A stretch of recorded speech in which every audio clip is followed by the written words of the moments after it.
When Jake was born, I knew straight away that something was wrong as soon as they gave Jake to me, really. Jake was fitting and they took Jake down to intensive care straight away, and we had to wait a number of hours to be told that he was having epileptic seizures. And then the next day they did a brain scan on Jakey and they said that Jake had had brain damage, and we thought it was from the birth.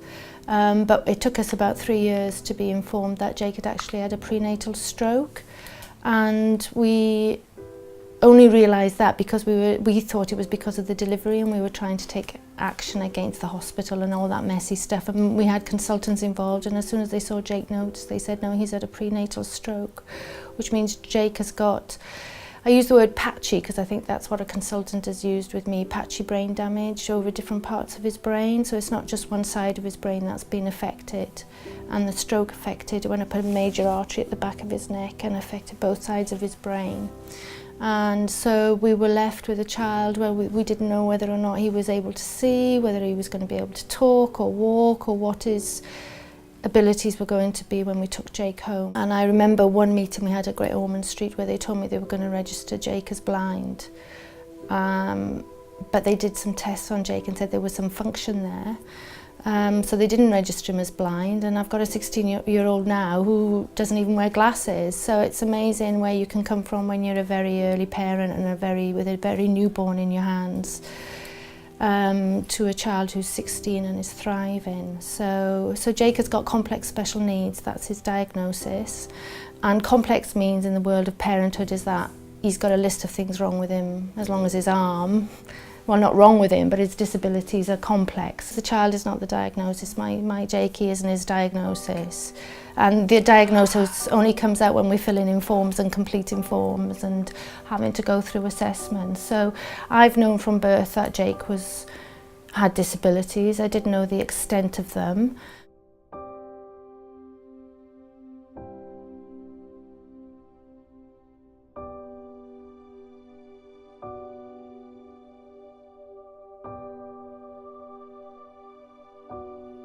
The first thing we hear in the morning is a key in the door and a carer coming in. So the carers really have to get on with us. So we've got to get on with the carers, but also Jake's got to like them and the carers have got to like us. So it's really been a journey of manoeuvring and shifting and getting to know people and seeing carers in different situations. The Brandon Trust have been able to shift with us and have that journey with us, really. Well, when I first met Jake, he was very keen on meeting me and being around me and all. And so that's why I got put in to support Jake. And after that, I think things just went downhill a little bit. It was a long old process. But really, I found when it was just me and Jake, it got a lot better. When it was 3 of us, it didn't really work, but when it was just me and Jake, it worked really well. And then as soon as I started showing Jake a bit of trust, to be a bit more free around me and a bit more free with his hands and all, not, continually watching him and as if I'm on him all the time, yeah, that's when he relaxed really inside.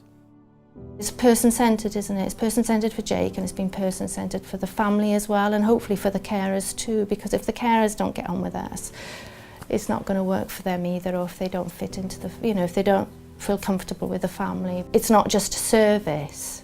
You're not just coming in the door and caring for Jake. What you're doing is opening a door to a family and working with a family and making sure that with a child with complex needs that we can go on holidays to France, that he can have access to his dad in Canada, that I can go away with even in the winter somewhere nice so I can have time on my own with my youngest boy, and we can sit round a table and have dinner with each other and laugh and joke and take the mickey out of each other as well. So even though the boundaries are there, they're flexible enough for us to feel relaxed. We were able to say, this is what my son needs, and then somebody to listen to that, rather than me having to think, well, this is what my son needs, and me having to source it, and me having to manage the budget, and me having to supervise people, so not being able to be a parent. Whereas now, well, I am a parent, but Jake's 16, so I hardly see him. He's off and he's about and he's independent, and Jake just waves goodbye to me. Said, bye, Mum. So they can have a kiss, and he gives me his head, and off he goes. So he's For Jake, he's become an independent young man, surrounded by people who are supporting him and respect him and award him dignity and listen to him, even with his limited communication. So he's thriving at the moment, absolutely thriving. In my eyes, Brandon are going to shadow Jake through into his adulthood and stay with him, and that's, I suppose, one of the real benefits of being introduced to the Brandon Trust, and Jake being one of the first children that you ever worked with. And I was told very early on, you know, we can stay with you. And so now I'm telling a social worker, actually, no, we've got the team. I don't need you to think about that. What I'm worried about is where physically Jake's going to live. So we're working towards independence. What the Brandon Trust have enabled is a conversation with the whole of the family. And they recognise the importance of grandparents, because my mum and dad are so important to Jakey and to my younger son even, and to myself, to keep this family in a safe place really. So any kind of shift where we're all feeling a bit wobbly, my mum and dad are always there. And the Brandon Trust have recognised that, and they know that they can rely on my parents not only to support the carers when I can't support the carers, but also to support Jake. And they know that when they see my father walking off arm in arm with Jake, they can just take a step back.